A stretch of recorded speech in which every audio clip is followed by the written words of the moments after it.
Alright, let's talk about cartridges, mainly the ceramic and crystal variety, and this is a word of caution to a lot of you newbies who may be working on record players and shopping for the best deal on a cartridge.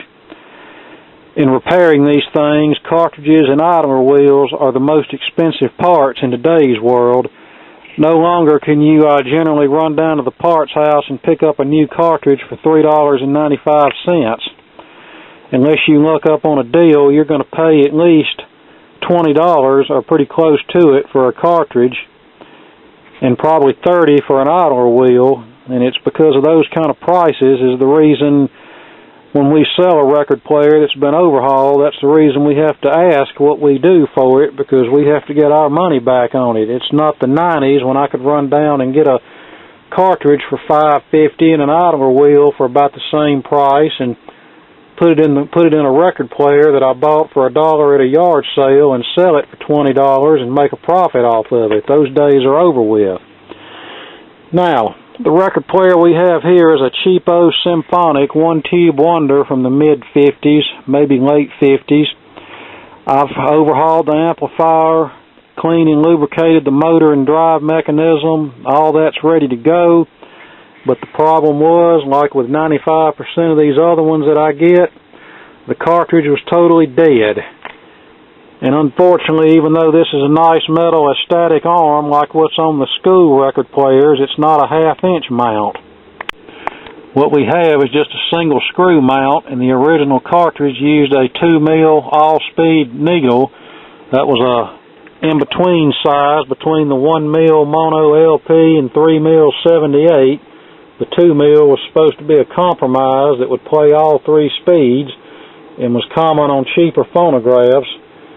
Well, none of that does me any good if the original cartridge is bad, so, this thing's in pretty good shape, but it's kind of dinged up a little bit, and cosmetics can really hurt when you decide to get rid of something.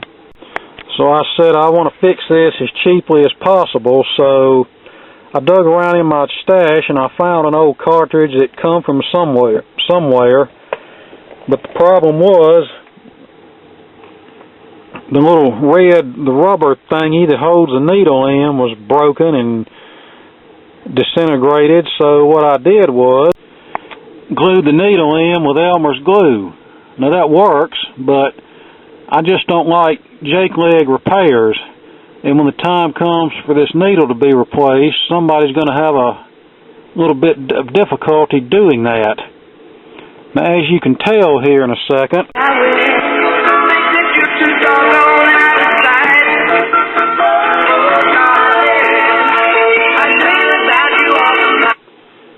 it's got plenty of output, good clarity, sounds pretty good for one of these cheapo models, but I just don't like the rigging. I like things to be fixed right. So I dug around and looked around and searched around on some of the contacts that I deal with, and I'll give you those names. These are reputable dealers that specialize in needles and cartridges, and they generally stand behind what they sell. www.thevoiceofmusic.com, that's my #1 site. Gary will bend over backwards to help you. And then there's Needle Daddy on eBay.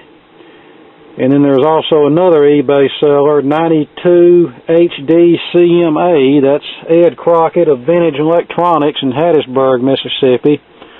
I've personally known Ed for years. I've gotten lots of stuff from him over the years, phonograph stuff, but none of these suppliers had this cartridge listed on their eBay page.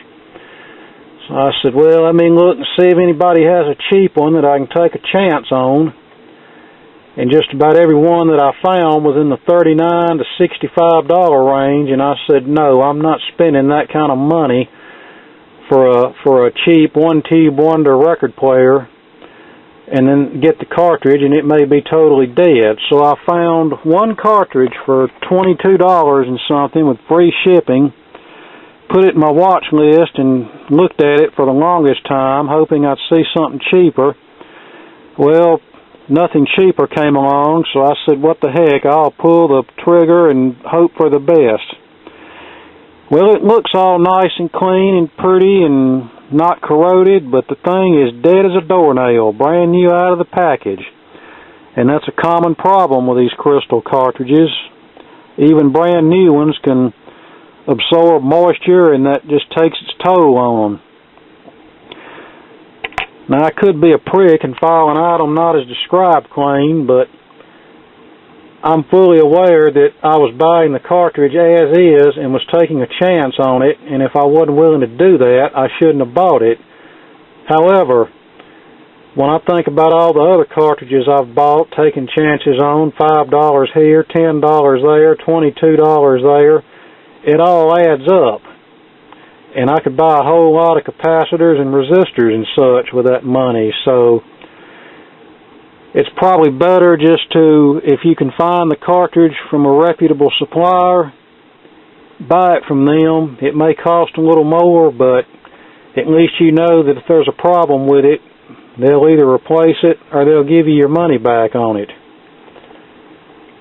These A to Z eBay flippers, like where this came from, you know, they just picked up a box of junk at an estate sale somewhere. They generally have no way of testing these cartridges, so you're pretty much taking a chance. Now here are 3 more cartridges that I bought from an A to Z eBay flipper. This is a CalRad 3378 turnover cartridge. I'd bought one from this person before and it was good, so I said, well, I'll take a chance and buy this one. Well, it has output. I haven't installed it in anything yet. I bought this as static 470. That's the type with the flipper knob on the front. It has output. I'm sure we can find something to put it in. And then I bought this CalRad cartridge like what goes in the RCA 45 players. I was really hoping this was good because I have a 45 player that tracks upside down, and you're pretty much stuck with the original type of cartridge that's in it. And I figured, well, $9, if it's good, that'll save me from spending $50 to have the old one rebuilt. Well, this one's no good, so you know, it is what it is. Now, what generally goes wrong with these cartridges is, like we've already discussed, they lose output. They may be weak or totally dead, or they may have output, but the rubber suspension or bridge that the needle rests on will be hard as a rock, preventing the needle from flexing as much as it should, and this will result in extreme record skipping, poor fidelity, and extreme record wear. And something else to look out for. If you have a cartridge, even though it works, or if you see a new old stock cartridge, and if you see any green corrosion on it anywhere, you need to run from it, or if it's one that's in a piece of equipment, you better be thinking about getting a replacement because its days are numbered. In fact, I've got a little web core up there right now that works really well, but there's starting to be some little green corrosion forming here where the set screw is that holds the needle in, so I know its days are numbered, so I'm going to have to replace that cartridge. Now this one here, I'm either going to rig up some kind of mount to install a regular cartridge in it, or I've got another Tonearm that a friend sent me that's the same color as this one, but it's standard 1/2-inch mount, so I might just stick that arm in this record player, and then that way I can install an 89T cartridge and be good to go. Okay, I have the 2 Tonearms out. The one here is the original. This is the one that was given to me. I'm going to have to switch the bases around because the original has this on it where you can slide the Tonearm down so the lid will close. This school record player Tonearm doesn't have that, so we're going to have to pop this pin out and switch these around. And of course I'll keep the other pieces because you never know when I might need them. In fact, I have a Caliphone school record player here that this rubber bushing is all melted and wasted away, and I've never found a way to effectively replace those the way these Tonearms are assembled, so I'll probably just take this whole piece and attach it to the blue Tonearm that's on the Caliphone and be done with it.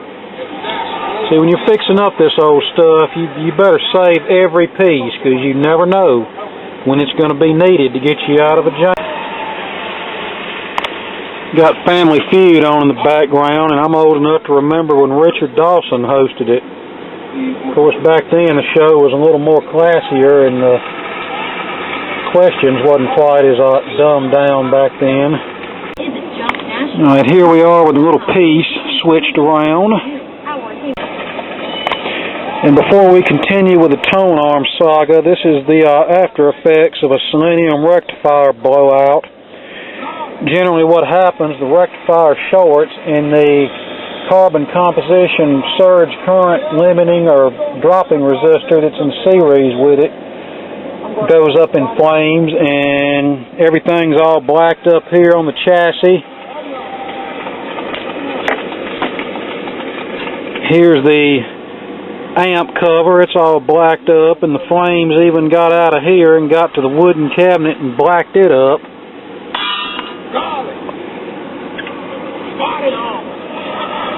But with a silicon diode and a modern film resistor, that shouldn't happen. If the diode shorts, the resistor will just open up, and that'll be the end of it.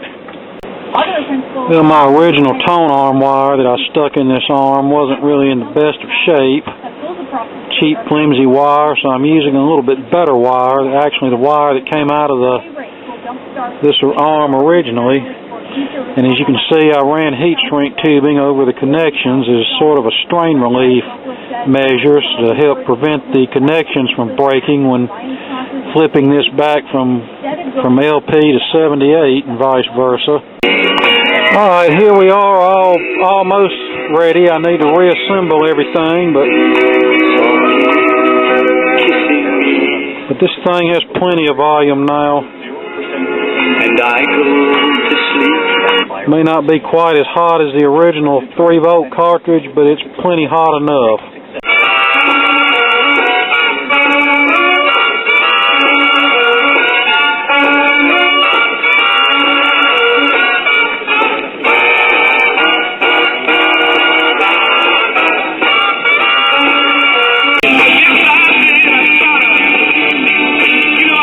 Alright, there you go. Working very well now.